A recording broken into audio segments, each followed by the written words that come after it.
Welcome to our strategy series. Allow me to introduce myself. My name is Dr. Danielle Plotz, and I'm a pediatric neuropsychologist at the Kennedy Krieger Institute. I work as part of an interdisciplinary team in a day rehabilitation program for children and adolescents with a variety of diagnoses and conditions, including acquired brain injuries.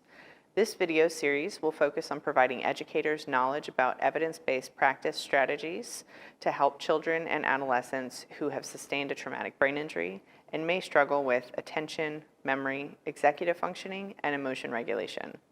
Those are just a few of the areas that may be challenging after sustaining a TBI. This overview will hopefully be a starting place for many of you, and with the knowledge you have gleaned here, we hope that you will feel more empowered to help a student optimize their potential in the classroom. In this segment, I will be discussing memory difficulties, providing a brief definition and neuroanatomy primer, and some strategies to consider using in the classroom. Memory is a complex process and can be difficult to address. Memory impairments can be one of the most persistent and most common deficits following acquired brain injury. It can impact an individual's ability to recall past and future events. Memory processes require the integration of several other functions, including attention, encoding, storage, and retrieval. Importantly, memory is dependent on intact attention skills, as you must be paying attention to the stimulus first and foremost in order to encode it and later recall it. The information being attended to is then assigned meaning so it can be organized and consolidated for later retrieval. Disruption to any of these processes can lead to memory deficits. Memory can be divided into multiple levels. This diagram shows some of the more common subtypes of memory. Short-term memory, also often referred to as working memory, relies on attention and other metacognitive skills beyond the scope of this presentation. Long-term memory can be divided into explicit or declarative and implicit or non-declarative memory. You can see that it further divides, but again, this is beyond the scope of this presentation. Just briefly, the neuroanatomy of memory can be linked to several areas of the brain. The frontal lobes are typically involved in holding information for temporary storage, working memory, and also retrieval. Several subcortical regions are also involved in particular with learning and declarative memory, which deals with facts and events, including the hippocampus, the amygdala, and the striatum, to name a few. And for procedural memory for motor learning, the cerebellum and basal ganglia are involved. Memory problems may look obvious, as if someone cannot recall when asked direct questions, but it may look less obvious. Memory problems can also be the root of someone frequently missing appointments. It might not just be that they are irresponsible or avoiding something. It could be a serious impairment with their memory. Saying they will do something and never getting around to doing it could be another sign that there's a problem with their memory. If someone is telling the same story to you over and over or asks the same question, this could be that they simply don't have memory of telling or asking you previously. Or maybe when they give you an answer to a question, they insert plausible details that are made up simply because they are trying to have all the pieces to the puzzle neatly put together. So before I get into the strategies, I just want to briefly touch base again on how we think about the translation of research to practice. When defining evidence-based practice, we look at not only what the research shows us is effective, but we also take into account the patient and their values, as well as our own clinical expertise and experience. Unfortunately, in many of these areas to be discussed, we have limited research of these strategies within a specific population and age group like pediatric TBI. Sometimes when we look at the evidence for treatment of a particular area of functioning, it may be heavily researched in other populations. For example, a lot of strategies we discuss, like attention or executive functioning problems, are often utilized in those that have diagnoses of ADHD. So the strategies presented here are based in theories that may have origins in other diagnoses and are based on clinical experience in working with children following a TBI. There are a number of things clinicians consider in determining the most appropriate strategies to use for the individual. To name a few, we consider the severity of the impairment, the nature of the information needing to be remembered, individual preferences and meaningfulness to the individual, and sometimes trial and error. Thinking about all of these pieces of information can help guide the clinician to recommend specific strategies. Here, you see several strategies that are often recommended for helping with memory difficulties, including external aids, errorless learning, spaced retrieval, chaining, association, keyword retrieval, and other mnemonics. I will briefly discuss these here, but this is certainly not an exhaustive list of all strategies. External aids can be helpful early after a TBI, but it may be a necessary accommodation for an individual's lifetime if their memory problems are severe. A memory notebook should contain a calendar to help orient them and refer to periodically throughout the day for their schedule, for example. This notebook would also ideally contain pictures of staff and teachers, maybe a list of classes and locations of their rooms if the students are a bit older. This may include a memory log, individualized daily schedule, and a behavior reward chart or tokens earned if appropriate. The use of tablets or phones can be extremely helpful since they have a variety of applications that can be utilized for a variety of challenges and individualized to each user.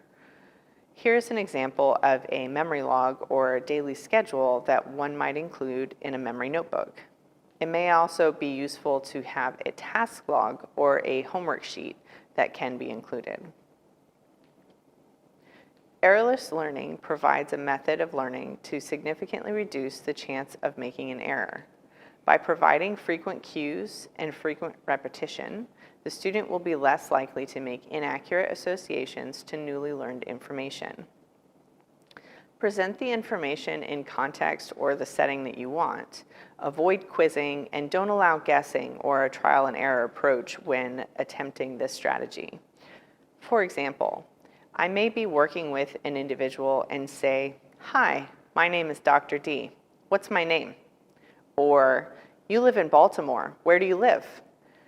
If this is too challenging, I may even offer them a choice. "My name is Dr. D. Did I say my name was Sally or Dr. D?" Notice I didn't make the options too similar. I don't want it to be challenging and I don't want them making errors. Here's a list of questions that I may ask on a regular basis if needed, especially early after the TBI. The information related to orientation may also include current date and time, typically. Errorless learning can also be more complex, as you can see here. I may state to my fictional patient, Kevin, "When you pick up the phone, say, 'Hello, my name is Kevin.' What should you do when you pick up the phone?" Or in the next example, "Before you sit down, feel for the back of the chair. What should you do before you sit down?" Spaced retrieval is identical to errorless learning, except the individual is asked to retain the information for progressively longer periods of time. The increase is based on mastery of prior levels. Chaining is a process that encodes information by linking them together. Chaining breaks down a task into small steps and then teaches each step within the sequence by itself. For example, a child learning to wash her hands independently may start with learning to turn on the faucet. Once this skill is learned, the next step may be rinsing hands, etc. This technique is helpful in assisting children to learn a routine task that is repetitive, such as using the bathroom, brushing teeth, putting on clothes and shoes, or completing work tasks. It's important to analyze the desired behavior, break it into steps, and plan the instruction. There are two types of chaining techniques. One is forward chaining. The forward chaining technique moves a child from the first part of the task to the end. In short, each step must be mastered before the next step in the skill series is added. And then the second is backward chaining. The backward chaining technique involves the same process as forward chaining, except in reverse. That is, the teaching process moves from the last part of the task to the beginning. This technique is used when it is easier to teach a child a task from the last step than from the beginning. The steps in forward chaining go as follows. The teacher teaches the child the first step in the chain, 2. When the first step is learned, the teacher adds the second step. The child is learning the second step in the routine and attaching it to the first step. So they're doing both at the same time. And then the third step is taught in conjunction with the first 2 steps, once the child is able to demonstrate the first 2 steps independently. The steps in backward chaining mirror those of forward chaining, except they occur in reverse. So the teacher provides the child assistance throughout the process until the last step. The child is encouraged to complete the last step independently. When the last step is mastered, the teacher provides assistance until the child is able to perform the step before the last one, and so on, until all the steps are mastered and the child is able to complete the task without assistance. Paired associate learning uses 2 items typically, a stimulus and a response item. For example, words such as calendar, which is the stimulus, and shoe, the response, may be paired, and when the learner is then prompted with the stimulus, he responds with the appropriate word, shoe in this case. Taking it further, a keyword method approach to the paired associate learning that also uses 2 items together has been used in learning a foreign language, for example. The Spanish word carta sounds like the English cart. Cart is the keyword and is linked through an interactive image. Carta means letter, so one might visualize a letter inside of a cart to remember that word. Finally, mnemonics are commonly recommended as a strategy for remembering newly learned information.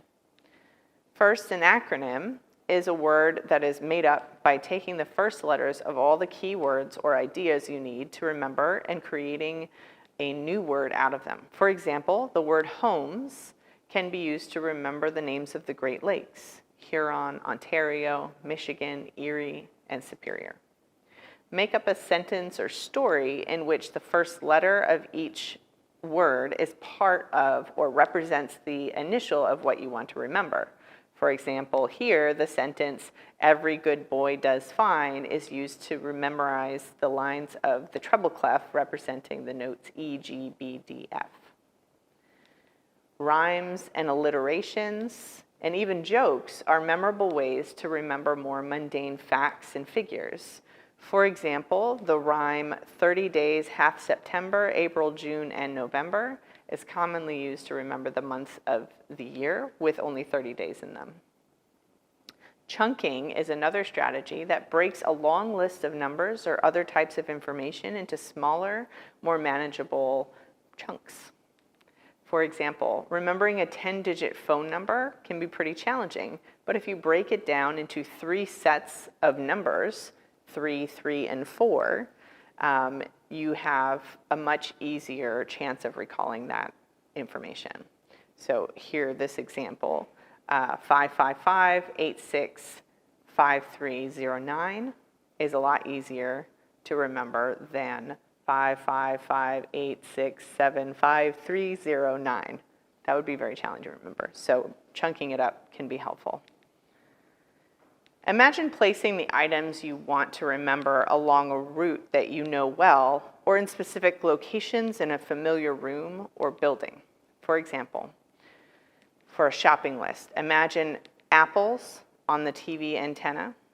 Your dining room table is a loud turkey that runs into you.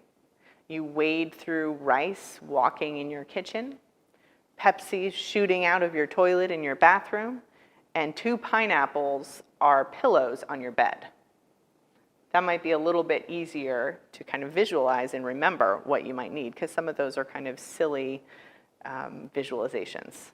So to circle back, it is important to have information about the student that can help individualize the appropriate plan for them. For example, as I'm sure you've heard as I was talking, many of these areas of difficulty are complex and multifaceted. Recall from a previous presentation that no 2 brain injuries are the same. Not only are there individual differences in the injuries themselves, but also in terms of recovery, resources, and with the individual. There is no one solution that will work for all kids, And the answer to how best to support them really does come down to understanding them fully and working with multiple parties. Since many of these children are continuing to develop and change, what works in the beginning of the year may no longer be appropriate at the end of the year. So ensuring that you are taking data on what works will be instrumental. Consider taking a look at the Universal Design for Learning Guidelines. There are options related to supporting many areas of functioning that can help guide this process. Teachers play a key role in helping students with TBI succeed in the school environment. The school team must work together to develop a comprehensive plan based on the student's strengths and weaknesses. With careful planning, it is hoped that your student will overcome his or her cognitive challenges through direct intervention and accommodations. Thank you for your time, and I hope you found the information helpful. If you are interested in learning more about brain injury, please go to the Kennedy Krieger Institute's brain injury website found at the end of this video. And be sure to watch our other videos on strategies supporting attention, executive functioning, and emotion regulation.